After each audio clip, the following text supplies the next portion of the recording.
Hello दोस्तों, शिक्षा पर कहानी कहानी असफलता से सफलता तक। ये कहानी है एक लड़के की जो परीक्षा में फेल हो गया। उसी के दोस्तों ने उसके फेल होने पर उसका मजाक उड़ाया।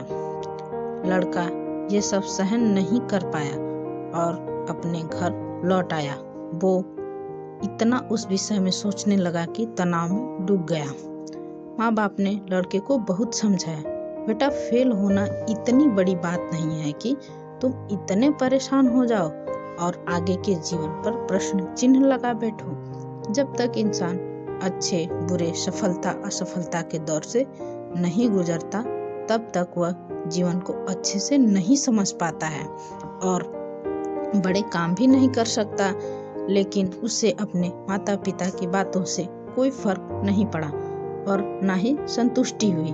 वह अशांति और निराशा में हमेशा डूबा रहता था।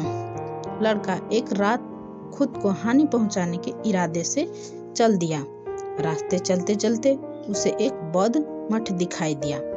वहां से कुछ आवाजें आ रही थी। लड़का उत्सुकतावश मठ के अंदर प्रवेश कर गया।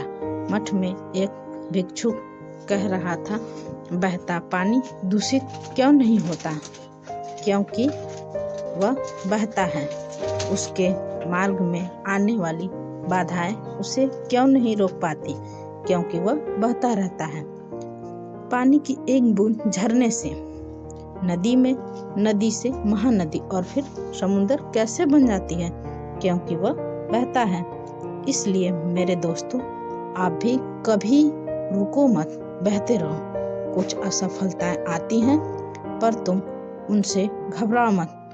उन्हें लांघ कर मेहनत करते चलो, उनका सामना करो, उनसे सीखो और आगे बढ़ो। बहना और चलना ही जीवन है।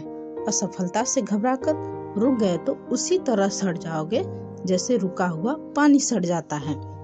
इन शब्दों को सुनकर लड़के के मन में नई हिम्मत जगी। उसने मन में यह ठान लिया कि उसे भी बहते जल की तरह बनना है। इसी सोच के साथ वह घर की ओर मुड़ गया। अगले दिन वह बिल्कुल बदल गया। उसमें जैसे नई ऊर्जा आ गई। उस दिन के बाद से कोई भी उसका मजाक नहीं उड़ाता या बाधा उसे आगे बढ़ने से नहीं रोक पाई।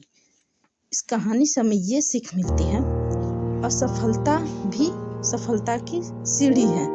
कभी हिम्मत ना हारे, हमेशा आगे बढ़ते रहें। आगे ऐसी नई नई कहानी सुनने के लिए हमारे चैनल को सब्सक्राइब करें। धन्यवाद।